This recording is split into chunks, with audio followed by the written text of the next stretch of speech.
ಭೂಮ್ Shakalaka ಭೂಮ್ ಭೂಮ್. Hi ಎಲ್ಲರಿಗೂ ನಮಸ್ಕಾರ. ನಾನು ನಿಮ್ಮ ಪ್ರೀತಿಯ ಚಿಟ್ಪಟ ರಾಚಿ ಕಡತಿ.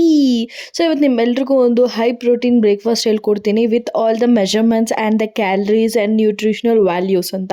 ಸೊ ಇಂಗ್ರೀಡಿಯೆಂಟ್ ವಿಚಾರಕ್ಕೆ ಬಂದರೆ ಸಫೋಲಾ ಓಟ್ಸ್ 300 ಗ್ರಾಮ್ ತೊಗೊಂಡಿದ್ದೀನಿ. This all sponsored by DMart ಅಂತ ಅನ್ಕೋಬೇಡಿ, ಡಿಮಾರ್ಟಲ್ಲಿ ತೊಗೊಂಡಿದ್ದಷ್ಟೇ. ಸೊ ಡಿಮಾರ್ಟಲ್ಲಿ ಬ್ರೇಕ್ಫಾಸ್ಟ್ ಮಿಕ್ಸ್ ಸಿಗುತ್ತೆ. This cost you around 80 rupees ಏನೋ. And Hershey's cocoa powder which is unsweetened ತಗೊಳ್ಳಿ. ಆ್ಯಂಡ್ ಇದನ್ನು ಒಂದು ಒಳ್ಳೆ ಹೆಂಚಿಗೆ ಹಾಕೊಂಡು ಬಾಣಲಿಗೆ ಹಾಕ್ಕೊಂಡು ರೋಸ್ಟ್ ಮಾಡೋಕ್ಕೆ ಸ್ಟಾರ್ಟ್ ಮಾಡಿ.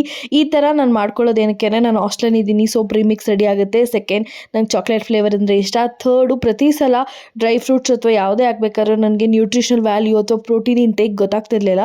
ಸೊ ಈ ಥರ ಮಾಡ್ಕೊಳ್ಳೋದ್ರಿಂದ ಟೋಟಲ್ 300 ಗ್ರಾಮ್ ಇದು and one packet of this dry fruits everything sets ಒಂದು 100 ಗ್ರಾಮ್ಗೆ 400 ಕ್ಯಾಲರೀಸ್ ಆಗುತ್ತೆ ಆ್ಯಂಡ್ 20 ಗ್ರಾಮ್ಸ್ ಪ್ರೋಟೀನ್ ಸಿಗುತ್ತೆ just because of all this. And cocoa powder ಇದೆಲ್ಲ ಇರೋದ್ರಿಂದ ನೀವು ಬೇಕಾದ್ರೆ ರೋಲ್ಡ್ ಓಟ್ಸ್ ಕೂಡ ಯೂಸ್ ಮಾಡ್ಕೋಬೋದು. ಆ್ಯಂಡ್ ಇದನ್ನು ಸ್ಟೋರ್ ಮಾಡಿಕೊಂಡು ಆರಾಮಾಗಿ ತಿನ್ಬೋದು. And this is very good for weight loss, weight gain ಕೂಡ. ಆ್ಯಂಡ್ ವೆಯ್ಟ್ ಗೇನ್ ಮಾಡಬೇಕಾದ್ರೆ ಡೆಫಿನೆಟ್ಲಿ ಫ್ರೂಟ್ಸ್ ಸ್ವಲ್ಪ ಜಾಸ್ತಿ ಆ್ಯಡ್ ಮಾಡ್ಕೊಳ್ಳಿ. ಆ್ಯಂಡ್ ಇನ್ನೊಂದು packet of dry fruits add ಮಾಡ್ಕೊಳ್ಳಿ. ಸೊ ಪ್ರೋಟೀನ್ ಇಂಟೇಕ್ ಜಾಸ್ತಿ ಆಗುತ್ತೆ ಆ್ಯಂಡ್ ನಿಮ್ಮ ವೆಯ್ಟ್ ಗೇನ್ಗೂ ಹೆಲ್ಪ್ ಆಗುತ್ತೆ. ಈ premix literally helping me to solve my breakfast option in the